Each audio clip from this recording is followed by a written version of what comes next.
मिजोरम विधानसभा चुनाव की 40 सीटों के लिए आज मतगणना। सुरक्षा के चाक चौबंद इंतजाम। सत्तारूढ़ Mizo national front, Mizoram people's movement और कांग्रेस में त्रिकोणीय मुकाबला। राज्य के 13 केंद्रों पर सुबह 8 बजे शुरू होगी मतगणना। 13 केंद्रों पर 40 विधानसभा सीटों में से प्रत्येक के लिए एक मतगणना हॉल बनाया गया है। आज से संसद का शीतकालीन सत्र 4 से 22 दिसंबर तक चलने वाले सत्र में होंगी 15 बैठकें। सरकार सदन में 19 अहम विधेयक करेगी पेश। संसद के शीतकालीन सत्र में टीएमसी सांसद महुआ मोइत्रा के भाग्य पर भी होगा फैसला। कैश फॉर क्वेरी मामले में एथिक्स कमेटी की रिपोर्ट पर लोकसभा अध्यक्ष लेंगे फैसला। संसद के शीतकालीन सत्र शुरू होने से पहले इंडिया गठबंधन के नेताओं की बैठक। लोकसभा में नेता प्रतिपक्ष के चैम्बर में होगी मीटिंग। सत्र के पहले दिन मीडिया से मुखातिब होंगे पीएम मोदी। कर्नाटक विधानसभा का आज से 10 दिवसीय सत्र शुरू हो रहा है। सिद्धरमैया सरकार को बीजेपी और जेडीएस कई मुद्दों पर घेरने को तैयार। सदन में हंगामे के पूरे आसार। प्रधानमंत्री मोदी का आज महाराष्ट्र के सिंधुदुर्ग में दौरा। नौसेना स्थापना दिवस के कार्यक्रम में करेंगे शिरकत। राजकोट किले में छत्रपति शिवाजी महाराज की प्रतिमा का अनावरण करेंगे। दिल्ली शराब घोटाले में गिरफ्तार आप सांसद संजय सिंह के खिलाफ दाखिल आरोप पत्र पर सुनवाई। राउस एवेन्यू कोर्ट में पेश की गई 60 पन्नों की चार्जशीट। मध्य प्रदेश, छत्तीसगढ़, राजस्थान चुनाव पर धमाकेदार जीत के बाद दिल्ली बीजेपी मुख्यालय में हुआ प्रधानमंत्री मोदी का भव्य स्वागत। पीएम मोदी ने जीत को ऐतिहासिक और अभूतपूर्व बताया। 3 राज्यों में मिली जीत से गदगद प्रधानमंत्री मोदी ने कहा, आज की हैट्रिक ने 2024 में हैट्रिक की गारंटी दे दी है। इस हैट्रिक ने 24 की हैट्रिक की गारंटी दे दी है। पीएम ने जनता का आभार जताते हुए इस जीत को ईमानदारी, पारदर्शिता और सुशासन की जीत बताया। पीएम ने कहा, इस जीत की गूंज पूरी दुनिया में सुनाई पड़ेगी। इस चुनाव परिणाम की गूंज सिर्फ एमपी, राजस्थान और छत्तीसगढ़ तक सीमित नहीं रहेगी। पूरी दुनिया में इन चुनाव परिणामों की गूंज सुनाई देगी। कांग्रेस और विपक्ष के ओबीसी कार्ड पर भी प्रधानमंत्री ने तंज कसा। कहा, इन चुनाव में देश को जातियों में बांटने की नापाक कोशिशें की गई। इस चुनाव में देश को जातियों में बांटने की बहुत कोशिशें हुई। पीएम मोदी ने कहा, नारी, युवा, किसान और गरीब, इन 4 जातियों को सशक्त करने से ही देश मजबूत होगा। प्रधानमंत्री ने कहा, चुनावी जीत की भविष्यवाणी न करने के अपने नियम को भी मैंने तोड़ा, क्योंकि एमपी, राजस्थान और छत्तीसगढ़ की जनता के प्यार पर भरोसा था। पीएम ने इंडिया गठबंधन पर कसा तंज। कहा, परिवारवादियों के एक मंच पर आने से तस्वीर अच्छी निकल सकती है, लेकिन लोगों का भरोसा नहीं जीता जा सकता। सिर्फ कुछ परिवारवादियों के मंच पर एक साथ आ जाने से फोटो कितनी अच्छी निकल जाए, देश का भरोसा नहीं जीता जाता। पीएम मोदी ने विधानसभा चुनाव से मिली जीत के सिलसिले को 2024 में भी बरकरार रखने का आह्वान किया। कहा, विकास की गारंटी वाली गाड़ी को आगे चलाना है। बीजेपी अध्यक्ष जेपी नड्डा ने दिल्ली के एकनाथ प्लेस स्थित प्राचीन हनुमान मंदिर में पूजा अर्चना की। नड्डा रविवार देर रात मंदिर पहुंचे। एमपी, छत्तीसगढ़, राजस्थान में मुख्यमंत्री का नाम तय करने के लिए बीजेपी भेजेगी पर्यवेक्षक। बीजेपी संसदीय दल की रविवार को हुई बैठक में फैसला। बिना सीएम फेस के बीजेपी ने लड़ा था चुनाव। अरविंद केजरीवाल की आम आदमी पार्टी ने एमपी, छत्तीसगढ़ और राजस्थान में 200 सीटों पर लड़ा चुनाव। किसी राज्य में नहीं खुला खाता। ज्यादातर उम्मीदवारों की जमानत तक जब्त।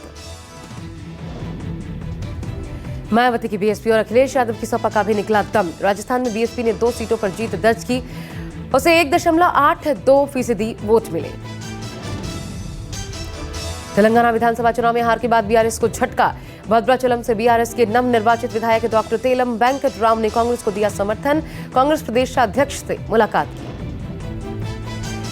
एमपी, छत्तीसगढ़, राजस्थान में बीजेपी का सांसदों को चुनाव लड़वाने का दांव सफल रहा। एमपी, राजस्थान में बीजेपी ने 7 सांसदों को चुनाव मैदान में उतारा था।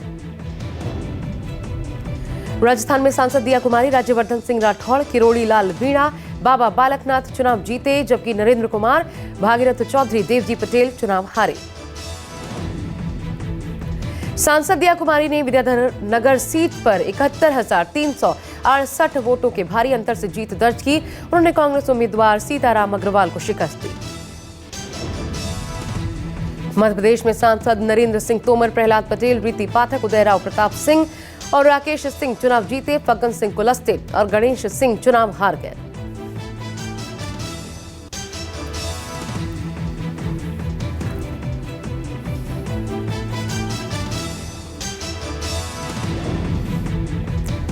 असम के सीएम हेमंता बिस्वा शर्मा ने एमपी, छत्तीसगढ़, राजस्थान में चुनाव में जीत का श्रेय पीएम मोदी को दिया। हेमंता ने कहा, पीएम मोदी के नेतृत्व में भारत विश्व गुरु बनेगा। उद्धव ठाकरे ने विधानसभा चुनाव में कांग्रेस की हार को 2024 आम चुनाव के लिहाज से बताया बेहतर। उद्धव ने कहा, इस हार के बाद इंडिया गठबंधन आगामी 2024 की लड़ाई को लेकर और सजग होगा। टीएमसी ने मध्य प्रदेश, छत्तीसगढ़ और राजस्थान में कांग्रेस की हार को उसके दोहरे चरित्र का नतीजा बताया। टीएमसी प्रवक्ता कुणाल घोष ने कहा, बंगाल में केंद्रीय एजेंसियों के दुरुपयोग पर कांग्रेस देती है बीजेपी का साथ। मध्य प्रदेश की 230 सीटों के लिए हुए चुनाव में बीजेपी ने 164 सीटों पर जीत दर्ज की। कांग्रेस को मिली 66 सीटें। भारत आदिवासी समाज पार्टी का प्रत्याशी एक सीट पर विजयी रहा। मध्य प्रदेश में बम्पर जीत को सीएम शिवराज ने बताया डबल इंजन सरकार की जीत। कहा, पीएम मोदी के प्रति जनता के प्यार और विश्वास की जीत है ये। प्रधानमंत्री श्रीमान नरेंद्र मोदी जी के प्रति अगाध विश्वास और अटल श्रद्धा की ये विजय है। सीएम शिवराज ने लोगों का आभार जताते हुए कहा गया सत्ता विरोधी लहर है तो कुछ ने कहा कांटे की टक्कर है, लेकिन हमें न कांटा मिला न ही टक्कर। मध्य प्रदेश कांग्रेस अध्यक्ष और पूर्व सीएम कमलनाथ ने स्वीकार की हार। कहा, मतदाताओं का फैसला हमें स्वीकार। बीजेपी को जीत की बधाई देते हुए विपक्ष की भूमिका निभाते रहने की बात कही। इस मुकाबले में हम मध्य प्रदेश के मतदाताओं का फैसला स्वीकार करते हैं। आज विरोधी दल के नाते और आगे भी जो हमारा कर्तव्य है, हम उस कर्तव्य पर डटे हैं। कांग्रेस नेता और पूर्व सीएम दिग्विजय सिंह ने चुनाव में पार्टी के खराब प्रदर्शन पर कहा, हम मिलकर बैठकर हार की समीक्षा करेंगे।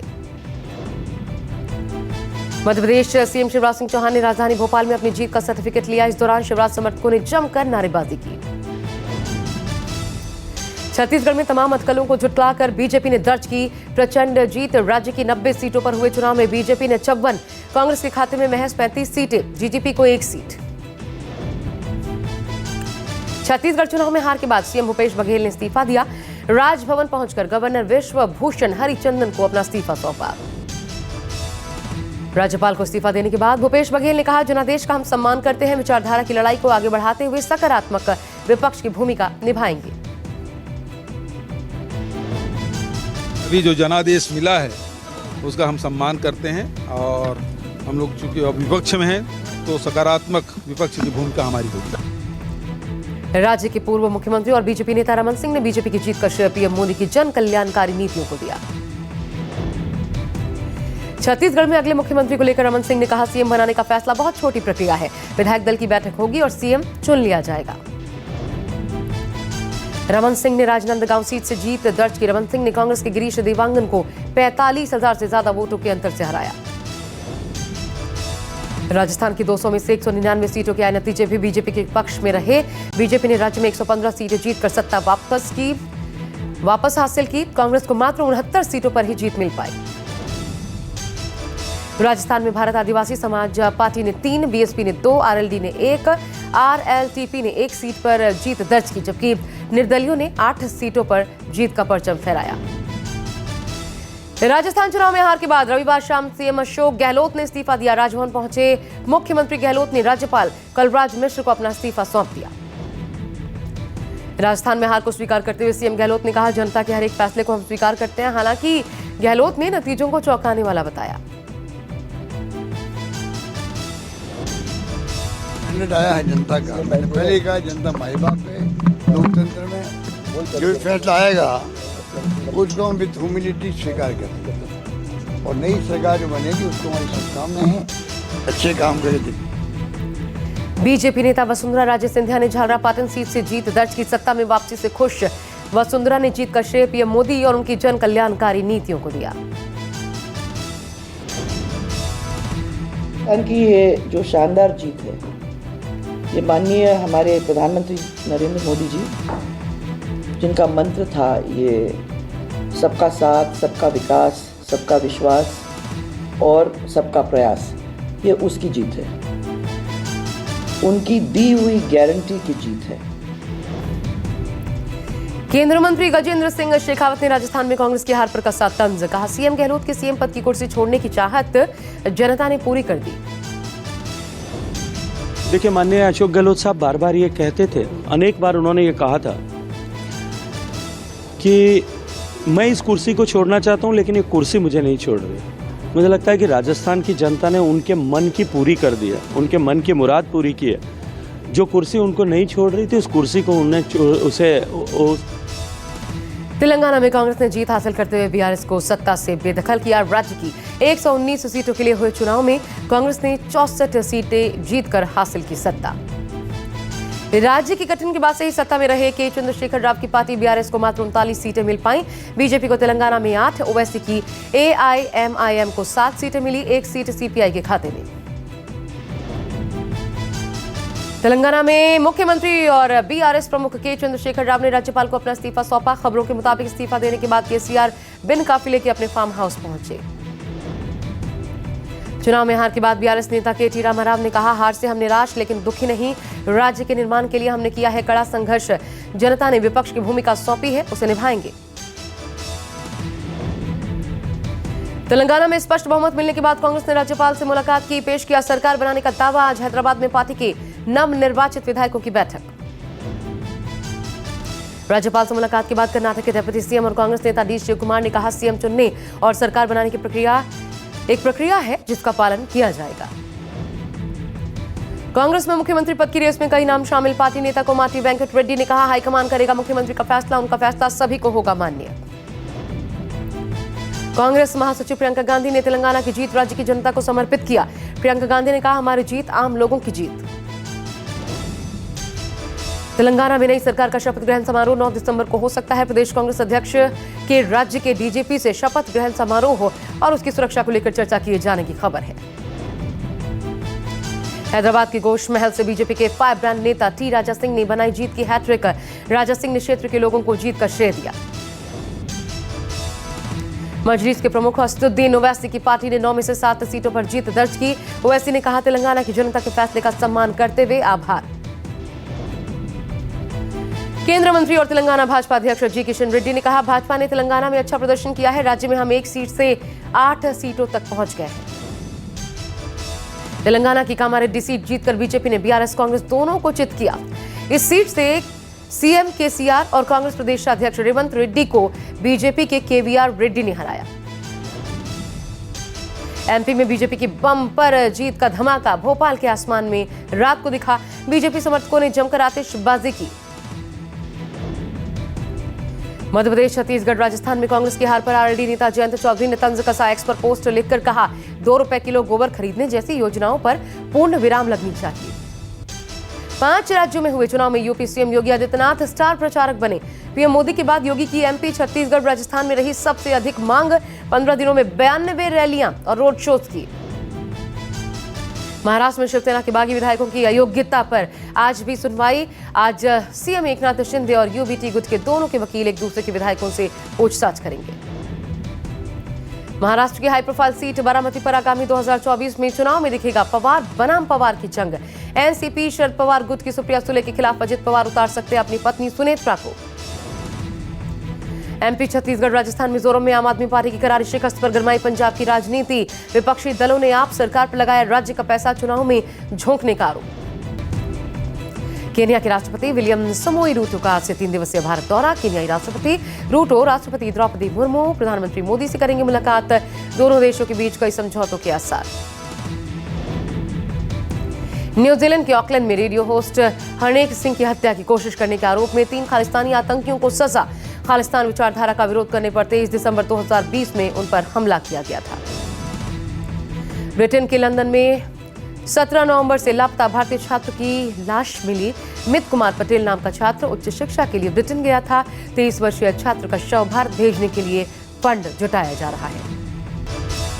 फिलीपींस में फिर आया तेज गति का भूकंप। रिक्टर स्केल पर 6.8 तीव्रता। शनिवार को भी 7.4 तीव्रता का आया था भूकंप के बाद सुनामी का अलर्ट।